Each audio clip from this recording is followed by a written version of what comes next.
Welcome to the GRESB Inside ESG 2024 Assessment Q&A session. My name is Mathilde Petria. I am the Chief Customer Success Officer here at GRESB. Together with our team, our role is to make sure your GRESB journey is successful. We hope you will find very valuable insights during this webinar. I want to start by saying that you can ask us questions at any time in the chats in the bar below your screen. We have a team here to answer you live, and in case we are not able to answer your questions, we'll make sure to get back to you as soon as possible. Let's go into the agenda of this session. First of all, I'm going to give you some information about the timeline of the assessment this year. Then my colleagues are going to give you information about the 2024 changes, some important tips and tricks, and last but not least, the Q&A session. Let's start about the assessment timeline. As you know, GRESB is cyclical. In Q1, we focused on preparing the very important resources materials for you. I really encourage you to read the reference guides and the scoring documents if you have not done so already. Then between April and June, that's obviously the very important reporting period. In the summer, we focus on validation. In September, you get your preliminary results, and in October, we get the final results out, followed by an exciting result season. Let's dive a bit more into the timeline here. I want to start by highlighting that you can already log into the portal and edit anything about your entity, add users. You can also already now download the pre-filled 2024 asset spreadsheet for real estate and make any changes in terms of asset data in the asset portal. The portal obviously opens on April 1st and you can report up until July 1st.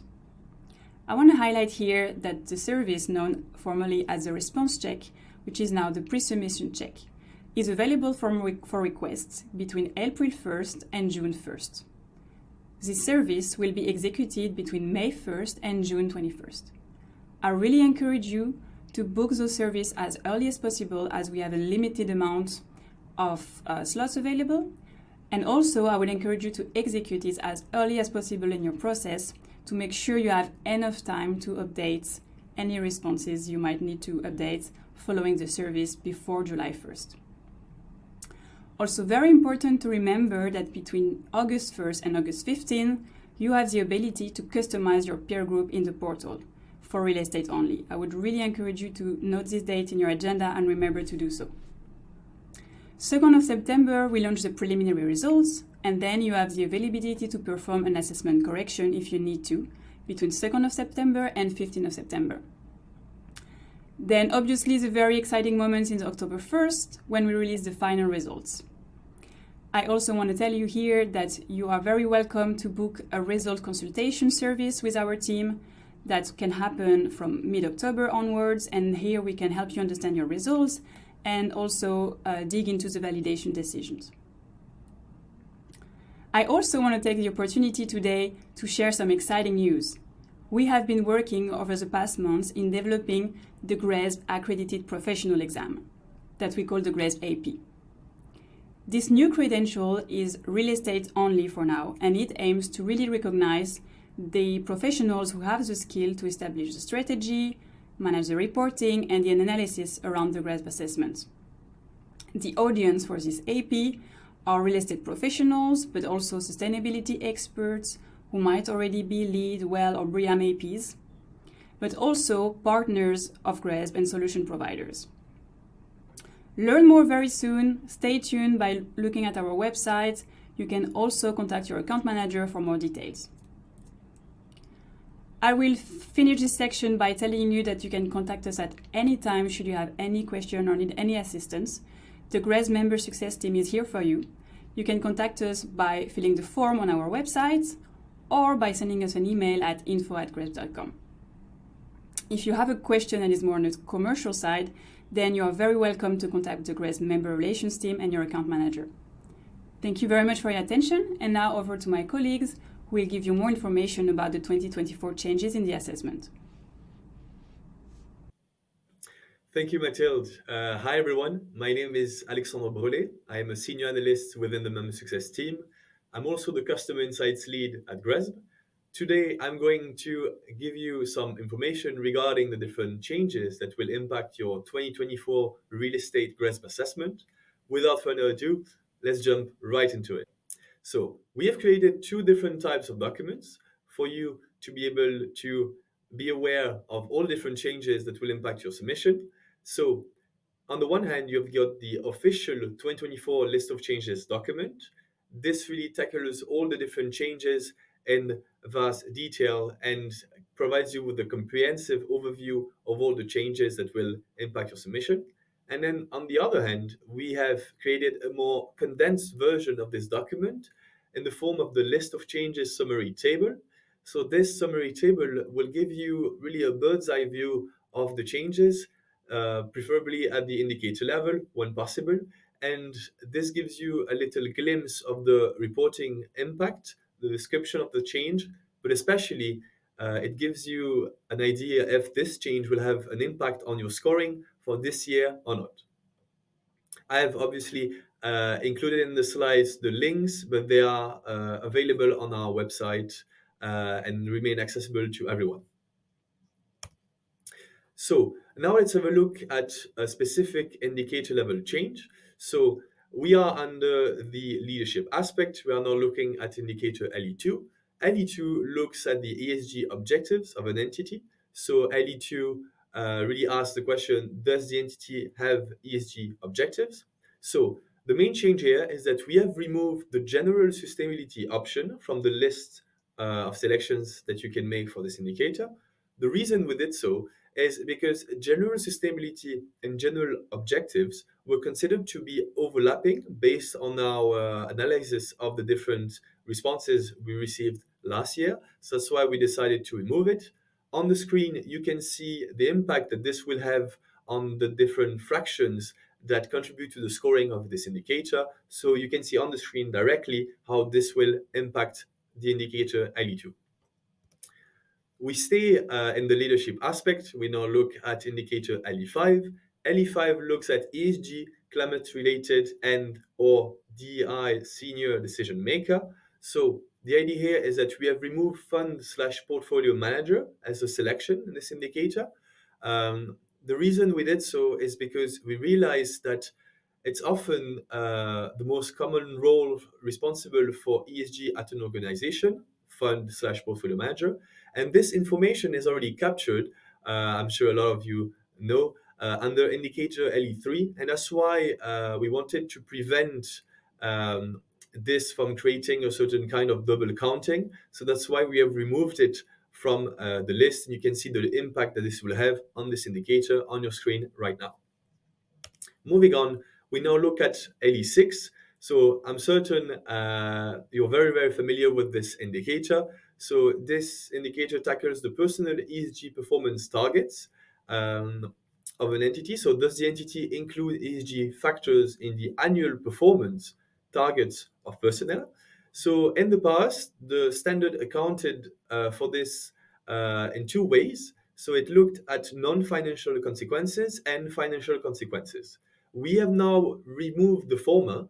The reason we did that is because we realized, based on the feedback we received from our participants, based on the pieces of evidence that we have received, that non-financial consequences, the topic was a bit too vague, and because really this concept wasn't as straightforward as we wanted it to be, we realized that it didn't belong in this indicator anymore, as it really was too vague. And so we have decided to remove it for this year, and we will only focus now on financial consequences for the scoring of indicator LE6. Now we can have a look. We are going to have a look at RP1. RP1 sits under the reporting indicator. This indicator includes quite a few options. And this year, we have decided to remove the section in entity reporting to investors option. The reason we did that is because this option was overlapping with quite a few of the other selections that participants could make for this indicator. And so to reduce, obviously, the impact of the double counting, but also to make sure that, and that's very important to us, that we reduce the reporting burden, we have now decided to remove this selection from the list, as you can see right now on your screen. So we stay under the reporting aspect and we look now at RP 2.1. RP 2.1 looks at ESG incident monitoring. This is a very important topic, and so that's why we have decided to introduce now a scoring weight to this indicator, so 0.25 points. You can see that we have also made an adjustment to this indicator, and now we have removed the reference to ESG related misconduct. Um, this is really, in a nutshell, what we have done on this indicator for this year. Looking now at RM1 tackling environmental management system of an entity. So the question is, does the entity have an environmental management system? In the past, the standard rewarded participants with quite a lot of points for simply having an EMS, and that will not be the case anymore. The reason we changed this is because we wanted to make sure that we rewarded in an appropriate way participants who go the extra mile and have their EMS certainly externally certified by an independent third party. And so that's why we have decided to make this change on different scoring weights that you see here. And you can also see that the overall scoring weight for this indicator has been reduced from 1.5 points to 1.25 points to account for other changes under this aspect. Now, when we look at RM5, we've made quite a few edits to this indicator. So in the past, the standard for RM5, so RM5 looking at climate resilience now and asking the question, does the entity's climate strategy incorporate resilience? And then another question is, does the process of evaluating the resilience of the entity's strategy involves the use of scenario analysis? So in the past, this indicator did not account for CROs, so climate-related opportunities. Now that will be the case. This is meant to align. This is done to align better with TCFD and obviously in the future IFRS. And we have also added now a few options under different scenarios that you can select. So the transition and physical risk scenarios now include a few additional options for the shared socioeconomic pathways. Moving on now to indicator T1.2. In terms of the reporting, there really isn't much change or still ask for the same thing. However, we have now decided to introduce a scoring weight as this is obviously a very important topic. So this is the only change that will impact T1.2. Moving on to building certification. So building certifications really represent some of the biggest changes that we are bringing this year to the assessment. So it's those changes for building certifications are twofold. So on the one hand, you have this one. So this change will impact indicators BC 1.1, BC 1.2, and DBC 1.2. The idea is that we are tweaking what we accept in terms of building certifications. So as you can see on your screen, there are now different scenarios and we provide a bit more flexibility. I think participants will be quite happy with this change because, again, this will allow them to be a bit more flexible in terms of the ways they can report their building certifications. So in this case, for example, if your evidence for the building certification was submitted to the building certification certifier before the end of the reporting year, so the year that you're reporting on. And if the building certification is issued before the GRESB submission deadline on July 1st, then that means that you will be able to report your building certification in our assessment. Then now the other thing really about building certifications in terms of the main changes for this year is that we have introduced a time factor to our scoring methodology. So this is really a new layer that we have introduced. And the reason we did that is because we want to account for the evolving relevance of building certifications in time. So the important thing here to note is that now we ask you to report, to include in your submission the age of your certification. We have also added a third category of building certifications, namely interior building certifications. So now, based on the building certification category and the certification age, there will be a corresponding time factor that will be applied to your scoring. one additional thing that's important to note is that the building certification score at the asset level will now be capped at 100%. That means that even if you have more than one building certification for your asset, the maximum score at the asset level will be 100%. Moving on now to risk management indicators. So from RM 6.1 to RM 6.4, those indicators, again, we are not asking you any additional information in terms of the content that you report on. However, in the past, when you submitted evidence, we did not manually validate this evidence. And from this year onwards, that will be the case. So that means that our third party independent validators will now have a look at the pieces of evidence that you have uploaded and will provide a validation status. For example, if you have partially accepted as a validation status for the evidence you have provided, this will have an impact on your score from this year onwards.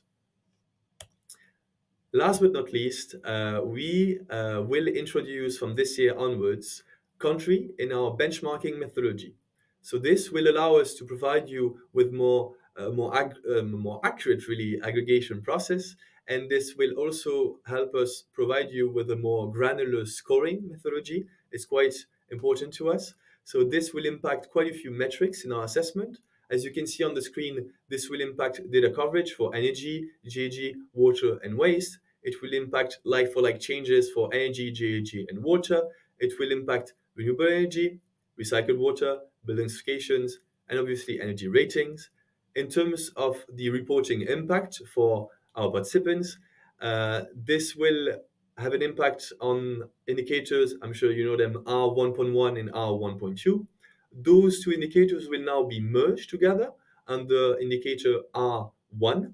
And in this indicator, our participants will be asked to report on the percentage gap per property subtype at the country level.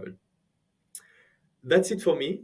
Thank you so much. I will now hand it over to my colleague Jenny Wong, who will tell you more about the different reporting tips and tricks that we have for this new submission of our assessment. Thank you.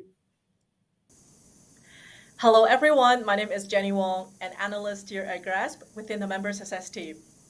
And today I would like to walk you through some tips and tricks that might be extremely helpful for your upcoming reporting period. To start with, we would like to share that all the information and resources that are related to the 2024 assessment are now available online. So if you can just click on the Insight button on the website header and then to resources, you'll be directed to the page we're showing here down below. Among all the resources provided by us, I would like to highlight the following two, which can serve as a very good starting point for you to better understand our assessment. So the first one will be the standard and reference guide. We first introduce you to the structure of our assessment, how scoring works in general, what kind of services are being provided around the assessment cycle, as well as with some explanation on the key terminology. Then we list out all the indicator one by one, followed by indicator-specific requirement, where you can get an idea on what kind of evidence we're generally looking for. The second one will be the scoring document, where we also list out all the indicator, but with a specific focus on scoring. What is mentioned in this document is that whether certain indicators are being scored or not, if they're being scored, then what scoring weight we've assigned to those indicators, and how scoring is being distributed within those indicators. Well, of course, we also provide other resources to help you better understand our assessment. For example, the aggregation rules handbooks, where you can take a look at the methodology in details on how we aggregate asset level data to the portfolio level. So please make sure that you check out all the relevant resources that might be useful to your reporting.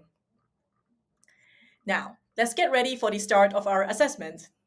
Our reporting period is going to be open from 1st of April. So starting 1st of April, our assessment portal will be made available for all the participants within our universe, where you can already start filling out your assessment response. If you'd like to request a pre-submission check, you will also be able to do so starting 1st of April. Our pre-submission check is previously known as the response check, which is a high-level check of your assessment response prior to the final submission. It not only helps you to reduce errors that may adversely impact your assessment results, but to also ensure that your submission is as complete as possible. It features a very careful review of your assessment response, followed by a 1-hour discussion call. And after the call, you will also receive a report highlighting all the issues that have been found. If you have any question about this service, feel free to reach out to us. What might also be helpful in ensuring a smooth reporting process is to manage your entity's users' rights properly.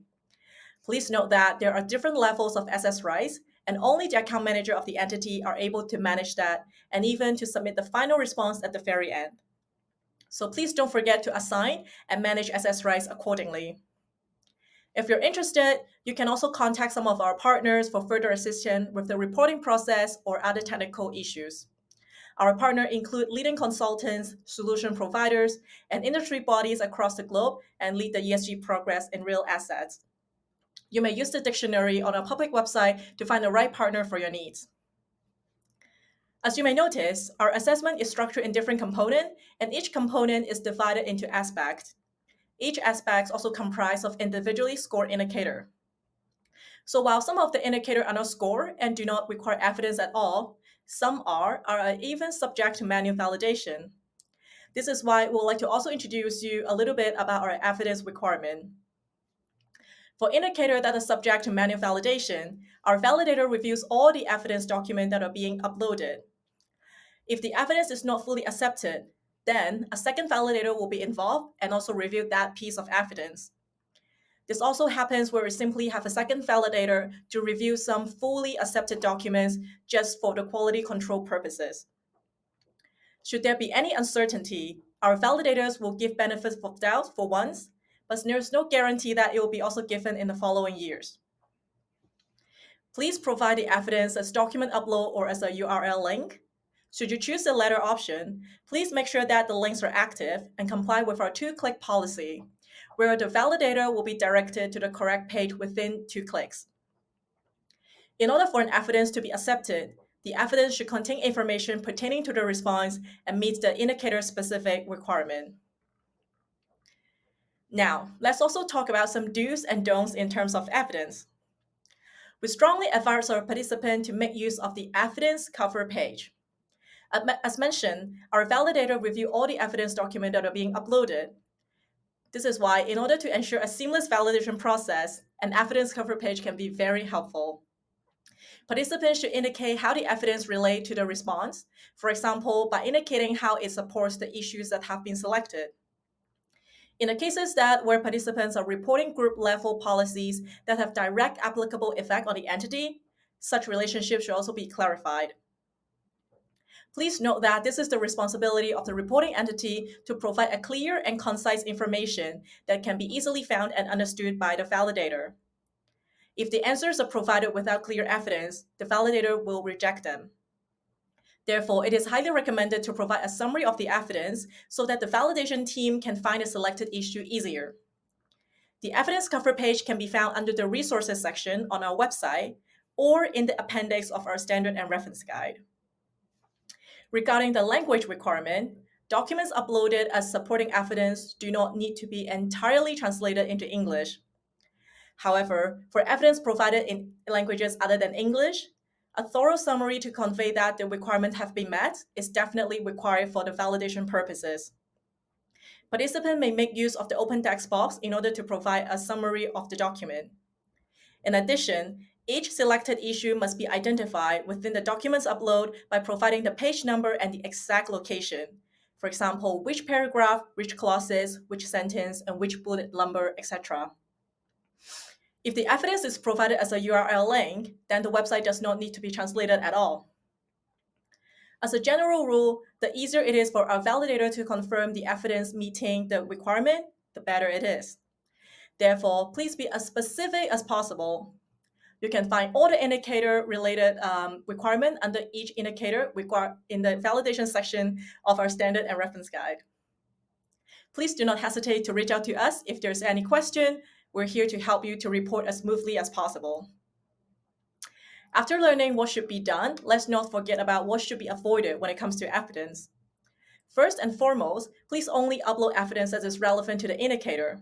In other words, please do not upload evidence that apply to a complete different indicator or does not relate to the selected option at all. It is not necessary to translate the whole document into English, but a thorough summary of the relevant section will be sufficient. Again, translation is not needed if the evidence is provided as the form in a URL. One final note is that please do not upload evidence in a zip file, as we prefer to have PDFs. Apart from the do's and don'ts, we would like to also highlight a tool that might be especially useful for users who are reporting on multiple entities. Our templates tool provides an easy way for you to complete answer for the section of the assessment that are applicable across several entities. You can complete the template to the degree that is best suited for your organization. To use this function, please first log into the assessment portal and then click Manage Templates. New templates can be generated by creating a new one from scratch or based on a previously filled out assessment. Then the template will override an indicator response. Please note that indicators specific to the performance of the reporting entity's portfolio are not included in the template tool. The complete list of indicators that are included in the templates tool can be found on our website. Another very useful functionality available to all the participants is the pre-filling. Entities that previously participated in the assessment can have certain indicators pre-filled in this year's assessment as well. However, indicators that have been subject to change are not included in the pre-filling option. Therefore, participants are encouraged to review all the pre-filled responses and evidence before submitting the final response. The pre-filled evidence must be also applicable to the reporting year that are selected in indicator EC4. The complete list of indicators that are subject to pre-filling can be found on our website as well. One final note to the first-year participant is the grace period. Our grace period allows participants for a year to familiarize themselves with the GRESB reporting and assessment process. The name of the participating entity will still be visible under grace period, but our investor member will not be able to request access to see your result, benchmark report, and your GRESB score. First-year participants who wish to report under grace period can select this option as an entity-by-entity basis from the settings section in the assessment portal. Participants who have selected the grace period can also opt out from this after receiving your result. Please note that the grace period is not available in the second year of participation, regardless if you have used it or not in the first year. I hope this section is useful for your reporting process. Again, should you have any question, please do not hesitate to contact us, and I wish you a very smooth reporting journey. Thanks, Jenny, for sharing the useful tips and tricks. Hi everyone, I'm Celia, a real estate analyst in the member success team. In this section, I'm going to address questions you raised. A big thanks to those who've taken the time to send us questions before this webinar. I can see that we have a very good mix of audience here, including first-time participants who are eager to learn as much as they can, as well as experienced joiners who are particularly here for the 2024 changes. I will try to strike a good balance when I explain things. To give you an overview, the questions I'm going to cover today are mainly related to these three main categories: the assessment overview, portal navigation, and evidence acceptance. Some are recurrent questions, and some are more 2024 specific. We've picked over 20 questions here, so I won't be able to cover all the questions asked. If we haven't answered you at some point in this webinar, we will reach out to you directly afterwards. Meanwhile, if you have any questions, feel free to use the live chat box function. Without further ado, let's go to your questions. So the first question is, which indicators will be manually validated in 2024? The answer to this question can actually be found in Appendix 2A of the Real Estate Reference Guide. Here you can see a table listing all the indicators that are subject to manual validation this year. As my colleague Alex mentioned, starting from this year, RM 6.1 to RM 6.4 will be manually validated. At the same time, to relieve the reporting burden, two indicators in the development component, which are DEM1, Energy Efficiency Requirements, and DWT1, Water Conservation Strategy, will no longer be manually validated this year. The second question is also an overview. Are there any changes to the ESG scoring allocation? As you might be aware, this year there are no new indicators added, but GRESB reallocated the scores of some indicators. However, overall, the score breakdown by the ESG dimensions stays the same. The table on the screen right now can be found in the introduction section of the Real Estate Reference Guide.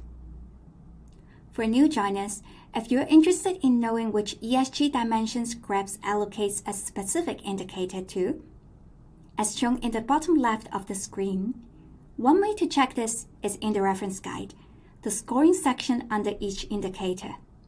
Directly next to the points, you will see the letters E, S, or G. The next question is, how much of an impact does the development component have on the overall GRESB score? To answer this question, we have to understand the logic of the GRESB assessment. There are 3 components in total, and it's up to participants to select the components they want to complete. But to receive a GRESB score, on top of the management component, participants must complete at least either the performance component or the development component. For participants who decided to complete the management and development components, a development benchmark report will be generated in the end, and 70% of the scores will be determined by the development component. However, participants can also skip this component and complete only the management and performance components, in which case their score will be unaffected by the development component. This question is about portal navigation. If I selected to report on the development component last year, but I no longer need it for this year, what should I do? You should deselect this component in your assessment. As you can see in this rather fast-moving GIF, you should click on More next to your assessment, and then click Component Selections, and deselect the components that you no longer want. Once you're done, the deselected components will gray out in your assessments, meaning your entity is not expected to fill out that part. The next question is, are there any differences between using the SS portal and the SS spreadsheet to report data? Well, participants are welcome to use either or both platforms to fill out their SS level data. The main difference is that for the SS portal, you're adding data page by page per SS, while the SS spreadsheet is an Excel document which allows you to input data for many assets in one go. But you can use them interchangeably. For example, after uploading data using the SS portal, you can then export these data to an Excel spreadsheet and continue from there. Here, I'd like to point out 2 key resources at GRESB to tackle SS level reporting. The first one is our SS portal guide on our official webpage. And the second one, and also the most important one, is the Instructions tab in our SS spreadsheet. It's like a mini reference guide for the SS level reporting. On the right here are tables I extracted from the SS spreadsheet's Instructions tab. The top one shows you how to report under different data coverage scenarios, and the bottom one is an exhaustive table mapping the GHG scopes for all energy and floor area types, and they can all be found in the Instructions tab. So even if participants are purely using the SS portal, they should really download the SS spreadsheet and read instructions from there. I will share 2 more questions, which answers can be found in the instructions. The first one, I have a large fund. Can I aggregate some SS level data from my portfolio and report them as one SS? And below is an extract from the Instructions tab. For now, only participants in the residential sector, particularly multifamily and family homes, can consolidate multiple units which share similar characteristics into one single asset. Participants from other sectors are, therefore, for now, cannot do so in their reporting. The second question. I only participate in the development component, but not the performance component. Do I still need to report all my assets using the asset spreadsheet or the assets portal? And the answer is yes. For entities that only participate in the development component, they still need to complete certain fields in the assets characteristics and the reporting characteristics tabs. Other tabs such as energy, GHG, water, and waste can be disregarded. Again, this can be found in the asset spreadsheet. The next question is related to the evidence upload. Last year, a colleague of mine could not upload evidence despite being an account user, and we did not know why. Well, the most likely reason here is that your colleague is an external contributor. According to GRESB access rights for different users typed, if you look at the light green arrow here, external contributors are not permitted to upload evidence or hyperlinks. To resolve this, your colleague will need to reach out to the account managers from the same entity to upgrade them to an internal contributor or an account manager. And it's also important to note that only the account manager has the right to click the magic button and submit the GRESB assessment. On the next slide, there's a GIF showing how account managers can invite users and change the access level for other users in the GRESB portal.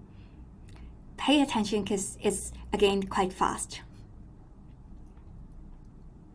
Here you select the related assessment. Then on the right, you click the user's access rights. After that, you can send invites to any emails and change the access level for other account users. Great. The following questions are more evidence acceptance related. The first question is, can our entity submit a policy which was recently updated in January 2024 as evidence? So the answer here is contingent on what your entity selected in indicator EC4. For GRESB to accept your evidence, it had to be in place at some point during your reporting year. For example, if an entity chose to report on the calendar year and their policy was released in 2024, then it will for sure not be accepted this year. However, if participants chose to report on the fiscal year, even though the policy was released in January 2024, as long as it still falls within their reporting year, then it can be used as evidence. From this, if you're thinking of changing your reporting year, then the next question might be for you. We are planning to switch our assessment periods from a calendar year to a fiscal year in the 2024 assessments. For the reporting characteristics and performance sections, where 2 years' worth of data is required, do we need to override our previous submitted data for the 2022 period? And the answer is yes, you do. To be eligible for like-for-like, which is one of our scoring documents in the performance component, participants changing their reporting year from a calendar year to a fiscal year, or vice versa, must adjust their performance data in 2022 accordingly. In other words, your reporting data had to cover 24 months to be eligible for like-for-like performance scores. Good. The next question is, we are updating a policies where some requirements applied only to assets with over 30% investment share. Would this be accepted? The answer is no. GRESB assessment is looking for policies that apply consistently throughout participants' portfolio regardless of ownership percentage. The next few questions are related to the 2024 changes. So the first one is for RP1, ESG reporting. In light of the 2024 changes, the option section in entity reporting to investors was removed. Can I still submit the same evidence but as others in RP1? And the answer is yes. This fulfills the evidence requirements for others under RP1 in 2024. However, since participants can only choose to submit one piece of other evidence in RP1, they can no longer benefit from reporting on this in addition to another type of disclosure, such as CDP or UNPRI transparency reports. The next three questions are about RM1, Environmental Management System. Since GRESB changed the scoring of RM1 this year, we have been getting more queries about this indicator. And the first question is, how old can an environmental management system certificate be? Well, GRESB does not impose an age requirement for EMS certificate, but for it to be considered valid, again, it must have been active at some point during the reporting year. Would it be sufficient to certify the investment manager for an EMS? And the answer is yes. As long as the relationship between the entity and the manager is clear from the evidence, it will be accepted. So before going into another EMS question, I've added another commonly asked questions that are quite related to the previous questions I shared here. Can I submit policies at a corporate level as evidence, given that they also apply to my reporting entity? The center who raised this was particularly asking for RM 6.1 to 6.4, which are related to risk identifications and risk assessments. And the answer is yes. Again, given the relationship between the corporate and the entity is clear, then it will be accepted. If needed, participants are welcome to use the open text box next to the evidence submissions to explain this relationship. The last question about EMS. If my entity's EMS certification submission is due under review before the end of the reporting year, can the EMS be reported as externally certified? The answer is it depends. If the application is due under review before the GRESB assessment closes, meaning before the 1st of July, the EMS should only be reported aligned with the standard. If the application has already been approved before the 1st of July, participants can indeed select externally certified under RM1 and receive full points. The next two questions are related to the 2024 changes in building certifications. How did GRESB come up with the time factor concept and determine its scoring impact for building certifications?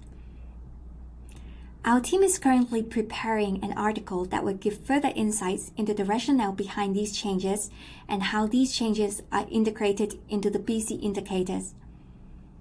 The team aims to publish the article in Q1 before the assessment opens, and once published, we will announce this in our monthly newsletter and on LinkedIn, so please stay tuned. The second question is, how does the introduction of country in benchmarking affect the scoring of building certifications? As my colleague Alex has previously mentioned, apart from more granular performance benchmarking and scoring, GRESB moved building certifications to SS level scoring. Therefore, the combination of sum of SS scores with validation status and time factors is now kept at 100%. In other simpler words, one SS holding multiple certifications this year can no longer offset the lack of building certifications in other SS within the same property subtype. The next three questions concern the appendix section of the reference guide. How to submit a new green building certification scheme to GRESB? If your asset has a green building certificate, which you cannot find in our current list, participants can go to Appendix 4C for the building certification evaluation form, complete it, and send it back to info@GRESB.com. Our team will get back to you after a thorough review. Please note that this review happens all year round. However, participants have to submit this form before June for it to be considered for the 2024 assessments. And to avoid accidents and disappointments, you're always recommended to submit this as early as you can. And for participants who wish to submit a new energy rating scheme to us, for now, you can also use the same form in Appendix 4C. If you're unable to download these forms directly in the appendices in the reference guide, it might be a browser issue. In that case, these forms are also downloadable in the GRESB resources pages on our website. So we are nearly reaching the end of this section. And I'd like to take this opportunity to share with you that our recent publication, 2024 Real Estate Assessment Technical FAQs, is available for download in our website. This new resource aims to clarify the assessment further and to adequately equip participants in the reporting journey. Some of the answers that I shared today can also be found there. Participants are strongly encouraged to read this document first before reaching out to info@GRESB.com, because these questions are frequently asked from participants. And as you will understand, during the busy reporting season, even though we are working at full capacity, we might not be able to get back to every participant as promptly as we wish. The last question is an announcement from our end. In early 2024, GRESB added a Scope 3 emissions calculation methodology to the SS spreadsheet. And upon further review, we have decided to withdraw this methodology in 2024.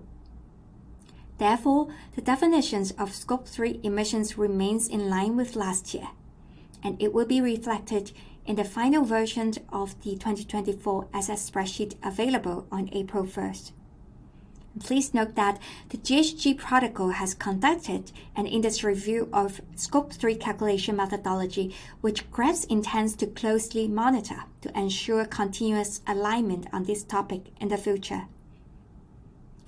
For participants who have already downloaded the early 2024 version and have started inputting data, there's no worry, you can still upload these as a spreadsheet to our portal.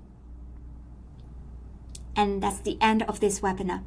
Thank you very much for your time, and we wish you a smooth reporting process. Goodbye.